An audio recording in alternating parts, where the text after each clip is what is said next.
Hey, this is Christine of Christine Springer Coaching, and I'm here today to talk about 4 common subtle signs of emotional burnout that are easy to overlook. And I was inspired to share these tips with you, or these signs with you, because of a new client I met with last week who experienced all 4 of these signs, some of them for over a year, before she connected the dots and recognized what was going on. So these 4 signs are: number 1, feeling sad when you get to work. And this isn't just like, one day kind of out of the blue. This is like a repeated pattern of like you feel sad when you get into the parking lot. Second is trouble motivating yourself. And this was the one thing that really got my new client's attention and motivated her to reach out for help, because she recognized that instead of working on a new initiative at work, that she was playing Candy Crush in her office. So this is often mislabeled by high achievers as a sign of laziness, and it's not. It's simply a sign that there's something else that's going on. So it's an opportunity to get curious rather than to judge yourself about it.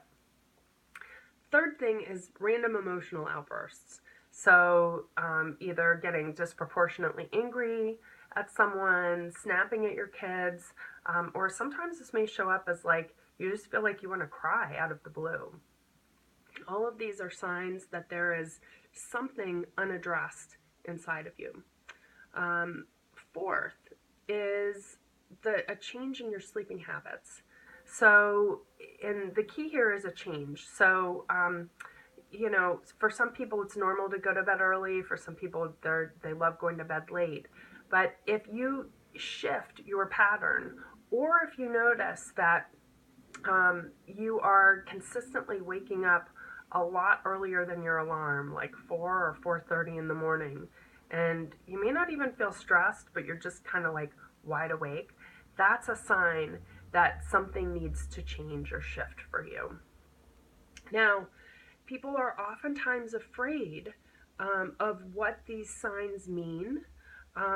Like that they think that they're going to have to change professions or, totally change jobs, and it's going to create disruption. That's one of the things that prevents people from recognizing these signs. Another thing that prevents them from recognizing the signs is that they may have a little sense of guilt because they like their coworkers, or they like their boss, or there's nothing really wrong with their job. And so they kind of talk themselves out of thinking that they need to make a change. And yet these 4 signs are your notice, your invitation of like something really does need to change. So there are 2 things that I recommend that people do to get started in addressing this.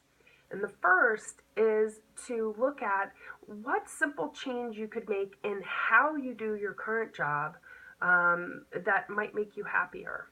So could you work from home one day a week? Could you work a little bit less? Could you arrange to take a little bit of time off, even if it's unpaid? Create a little space for yourself to gain some clarity. The second is to reach out for support.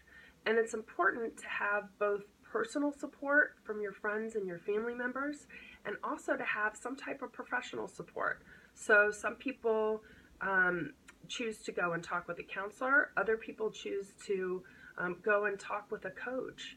And whichever path that you go, highly recommend speaking with a professional, because your friends and your family are there to love you. They're not there to give you objective advice about the best next steps for you. So if you are looking for some objective advice about how to shift some of this pattern for you, you can click the link in below the video to schedule a 30 to 45-minute call with me where we can talk about what's going on and look at what might be some good next steps for you.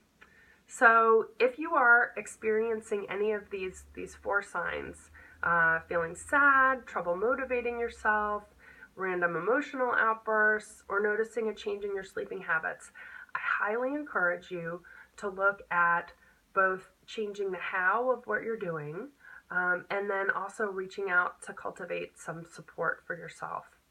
So I hope that these tips have been helpful to you, and I look forward to talking with you next time.